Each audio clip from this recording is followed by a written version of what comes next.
Okay, hey guys, welcome back to another video. This is one of the first videos that I'm going to be like adding my voice onto.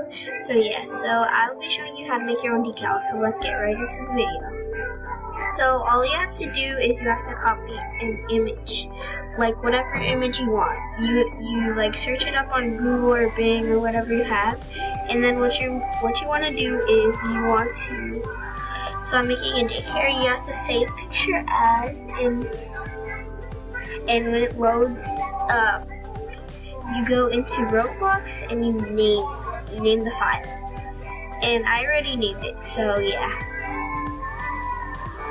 Then you go to Roblox Develop and you go to Decals and you find your image where it should be in the Roblox thing, and then you name it. So I'm just gonna name mine unicorn and all of that. So we're gonna look for our image.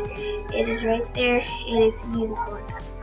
Then you want to upload it, and when it's uploaded, I'll show you.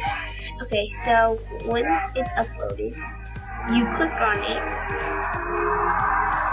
and then you look at the numbers at the top. These are mine if you want to copy the unicorn image just like I am, but you only copy down the numbers, and then you add it onto your little decal thing. You don't have to do anything else. I hope you liked this video, and I hope it helped you into making your own decal. And thanks for watching. Bye, leave a like and subscribe. Oh, and I also forgot to add this, but yeah, this is how it should come out. You don't have to crop it, so yeah, thanks for watching.